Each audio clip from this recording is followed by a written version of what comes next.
Ladies and gentlemen, listen closely because moments like this don't knock twice. History doesn't send calendar invites. It sends signals. And right now, one of the loudest signals on the planet is coming out of London. Quiet vaults.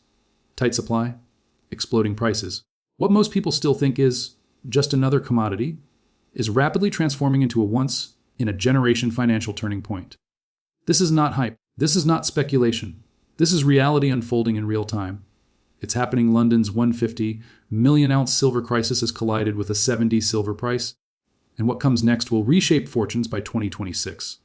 For decades, London has been the heart of the global silver market, the place where physical supply, paper contracts, and price discovery all converged.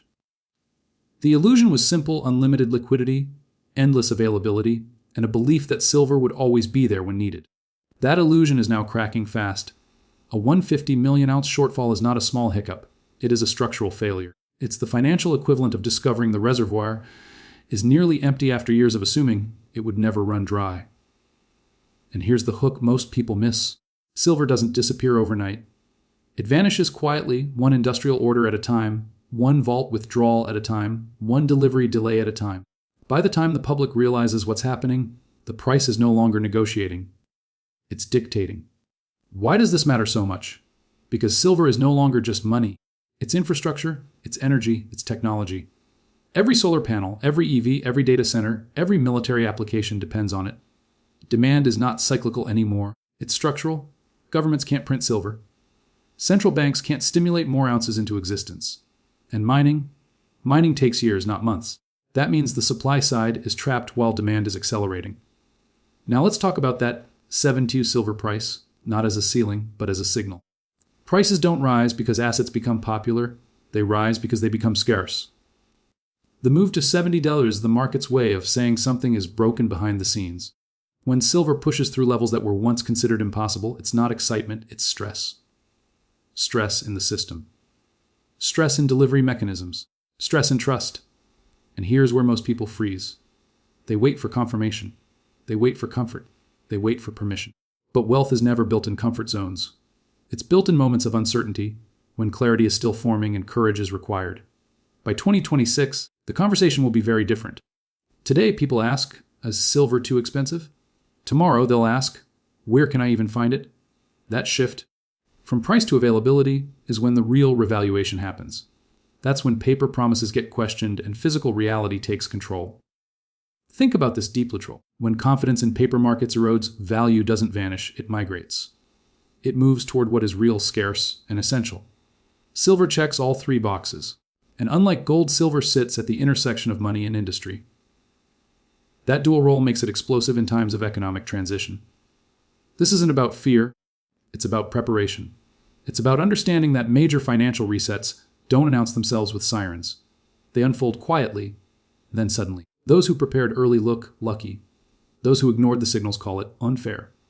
Because 2026 is not a random date. It represents the collision point, rising industrial demand, declining vault inventories, currency debasement, and a global trust deficit in financial systems. When those forces align, prices don't move gradually, they gap higher. And when that happens, access becomes more important than cost. This moment demands a mindset shift. Stop thinking like a consumer chasing price. Start thinking like a strategist securing position. The wealthy don't ask, what did it cost? They ask, will it still be available? Silver is teaching that lesson again, just like it has every time the world transitions from one economic era to another. For years, the global silver market operated under the assumption that liquidity equaled availability, and that assumption is now being exposed as dangerously flawed. The 150 million ounce shortfall emerging from London is not the result of a seasonal disruption or a temporary logistics issue. It is evidence of a deep structural imbalance that has been building quietly beneath the surface. When the world's most important silver hub begins to show stress, it sends a clear message the system is tighter than it appears and far tighter than most participants are prepared for. Here's the critical hook. Silver does not need to run out to trigger a crisis. It only needs to become unavailable at scale.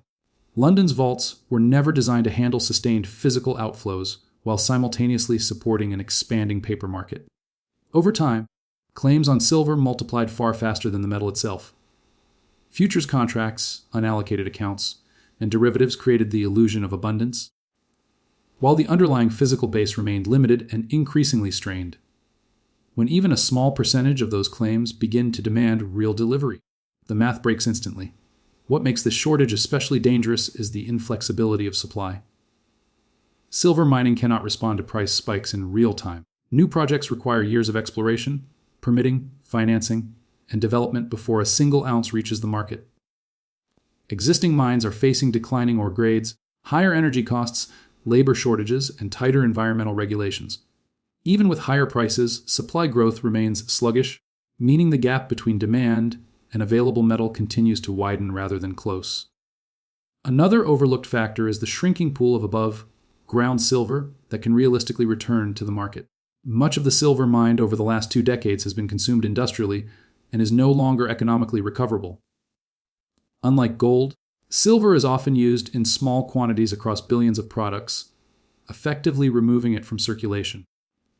This means London's drawdowns are not being offset by hidden stockpiles waiting to reappear. They are drawing from a finite and declining reservoir. The real danger lies in confidence. Markets function on trust, and trust erodes when delivery becomes uncertain. As inventories thin, participants begin to question whether paper claims truly represent metal or merely promises. Once that question takes hold, behavior changes rapidly. Investors seek physical exposure, institutions reduce leverage, and counterparties demand stricter terms. These shifts don't happen gradually, they cascade. The most important insight is this: structural shortages don't announce themselves with panic, they reveal themselves through stress points. Delays, premiums, tighter lease rates, and sudden price jumps are not anomalies, they are warnings. London's 150 million ounce deficit is one such warning, and history shows that when foundational commodity hubs flash red, repricing is not a possibility, it's an inevitability. Silver has crossed a critical threshold where demand is no longer driven by choice, but by necessity, and that shift changes everything about how the market behaves. In economic terms, silver demand has become increasingly inelastic, meaning higher prices no longer suppress consumption in any meaningful way. This is not theory, it is visible in real-world procurement patterns across energy, technology, and defense sectors. When a material becomes essential to national strategy and industrial continuity, price becomes secondary to access, and silver now sits firmly in that category. Here's the hook: most investors overlook industries don't ask whether silver is expensive. They ask whether production can continue without it. Solar panels require silver for conductivity, electric vehicles depend on it for efficiency, semiconductors rely on it for precision, and data infrastructure uses it for reliability. These sectors are not optional growth stories, they are policy-backed, capital-intensive, and long-term commitments. Governments can pause stimulus programs, but they cannot pause electrification, energy security, or technological competition. That locks in demand regardless of price levels. What intensifies this inelasticity is the absence of viable substitutes. Silver's unique electrical and thermal properties cannot be easily replicated without sacrificing performance, efficiency, or durability. Even when alternatives exist on paper, they often increase total system costs or reduce output quality, making substitution economically irrational. As a result, manufacturers absorb higher silver prices rather than redesign entire production chains. That cost is passed downstream, reinforcing inflationary pressure instead of reducing demand. Another critical factor is long-term contracting. Large industrial consumers do not operate on spot market whims. They secure supply through forward agreements to ensure continuity. As awareness of physical tightness spreads, these buyers move earlier, lock in larger volumes, and extend contract durations. This front-loads demand and accelerates drawdowns of available inventory, creating a self-reinforcing cycle. The more supply tightens, the more aggressively end users secure what remains. The geopolitical dimension adds another layer of rigidity. Silver is now embedded in national security considerations, from defense systems to energy independence. Supply chain resilience has become a strategic priority, prompting governments and corporations to stockpile critical materials. When strategic stockpiling begins, material is effectively removed from open markets, further reducing available supply and amplifying scarcity-driven pricing. The key economic reality is this: price elasticity assumptions that worked in the past no longer apply. Inelastic demand transforms market behavior, turning what would have been cyclical price spikes into sustained structural repricing. Once demand stops responding to higher prices, the only remaining adjustment mechanism is price itself. That is why silver's current trajectory is not speculative. It is a direct consequence of becoming indispensable in an economy that cannot function, modernize, or compete without it. The silver market's greatest vulnerability is not price volatility, but leverage, and that leverage is now approaching a critical breaking point. For years, paper instruments have multiplied far beyond the amount of physical silver that actually exists, creating a system built on confidence rather than coverage. Futures contracts, options, ETFs, and unallocated accounts collectively represent claims on metal that cannot all be honored simultaneously. This structure works only as long as most participants are willing to settle in cash and never ask for delivery. The moment that behavior changes, the imbalance becomes impossible to hide. Here's the hook that should make every serious observer pause. The silver market does not fail when prices fall. It fails when delivery is demanded. Paper leverage masks scarcity during calm periods, but stress exposes it instantly. As physical inventories tighten and headlines highlight shortages, more participants begin to question whether paper exposure truly provides protection. That shift in mindset is dangerous for a highly leveraged system because even a small rise in delivery requests can overwhelm available supply. What makes the current environment especially fragile is the scale of outstanding contracts relative to vaulted metal. In some estimates, paper claims exceed physical silver by multiples that would be unthinkable in most other commodity markets. This is not inherently illegal or unusual in financial markets, but it becomes unstable when trust erodes. Once counterparties start prioritizing physical possession over price exposure, leverage transforms from a tool into a threat. Another pressure point is margin dynamics. As prices rise rapidly, margin requirements increase, forcing leveraged participants to either post additional capital or liquidate positions. This can trigger disorderly price movements, sudden volatility spikes, and forced exits that further undermine confidence.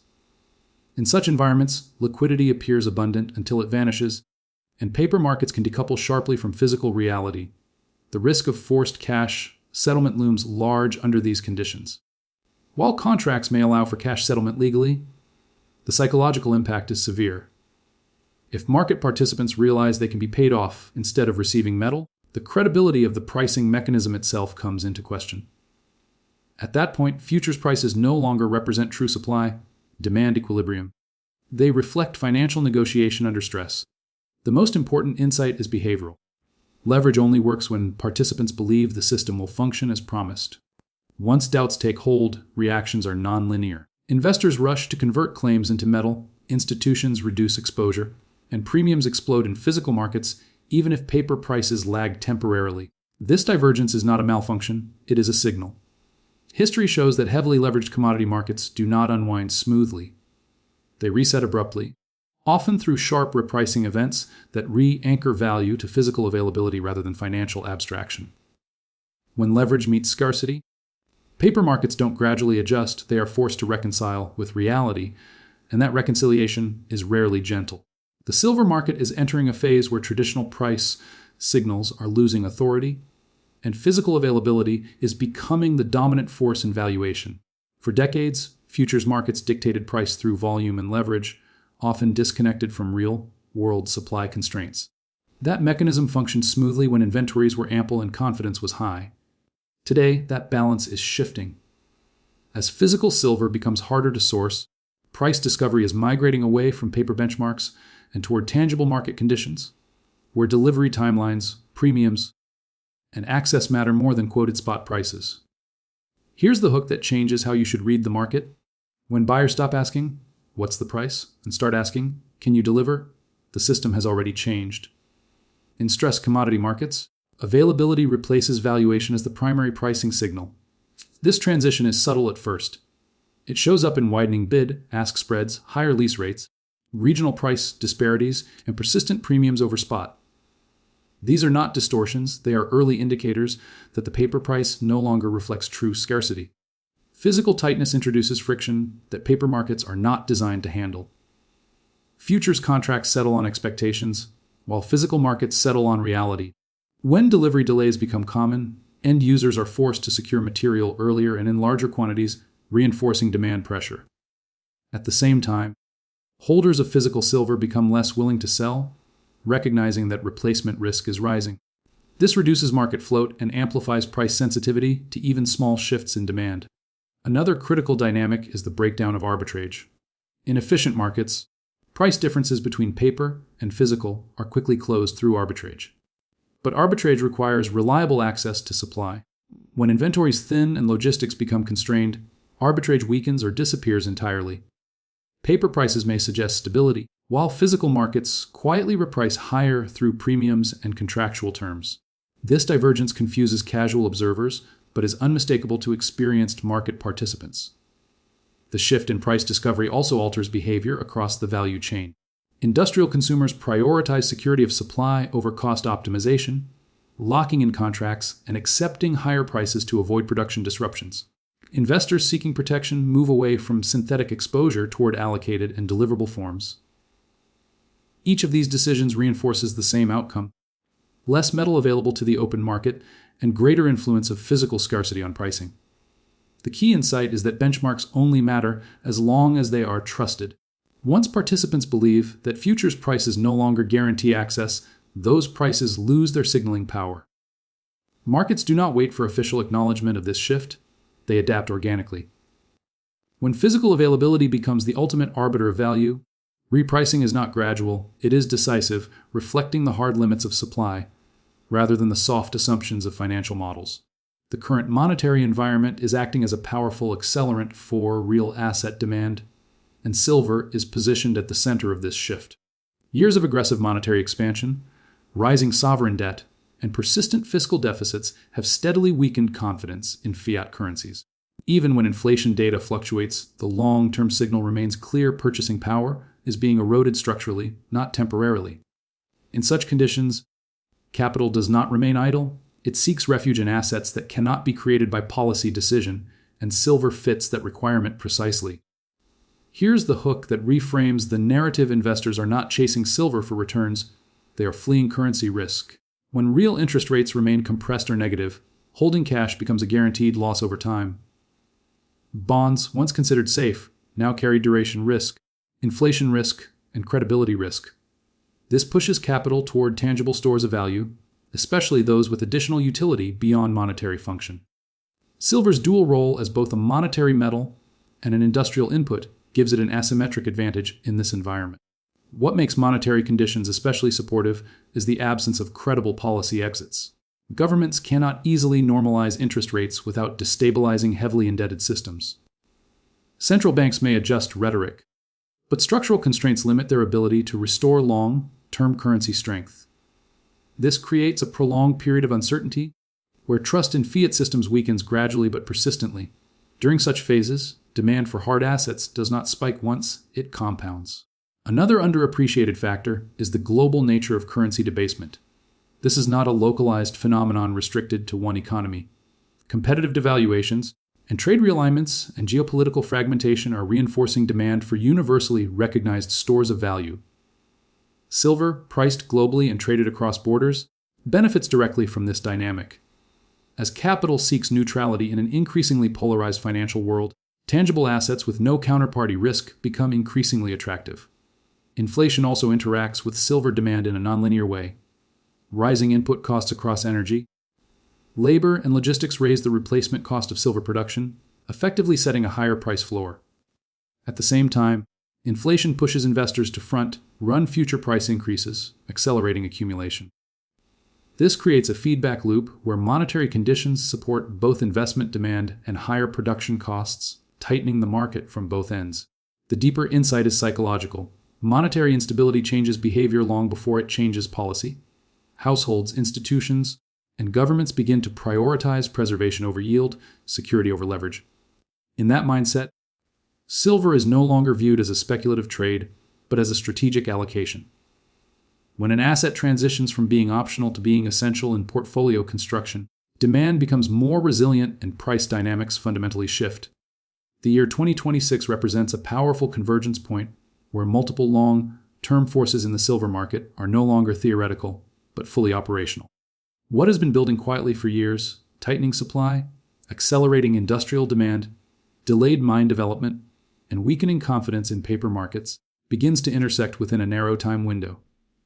Markets rarely reprice assets in anticipation of convergence. They reprice when convergence becomes unavoidable. That is why the period leading into 2026 is less about forecasting and more about positioning.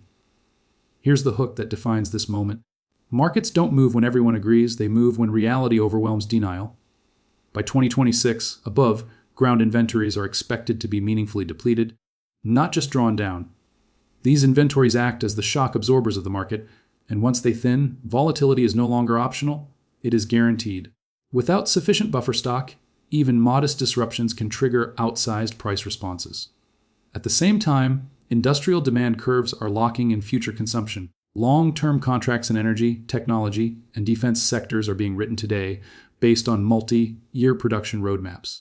These commitments do not disappear if prices rise, they become fixed claims on future supply. This effectively pre-allocates silver before it ever reaches the open market, reducing liquidity and increasing competition for remaining ounces. Mine supply offers little relief within this time frame. The silver production pipeline is constrained by years of underinvestment, declining ore quality, and rising capital costs. Even projects announced today are unlikely to materially impact supply before 2026 or beyond. This creates a supply lag that cannot be resolved through price signals alone, reinforcing the probability of a disorderly adjustment rather than a smooth rebalancing.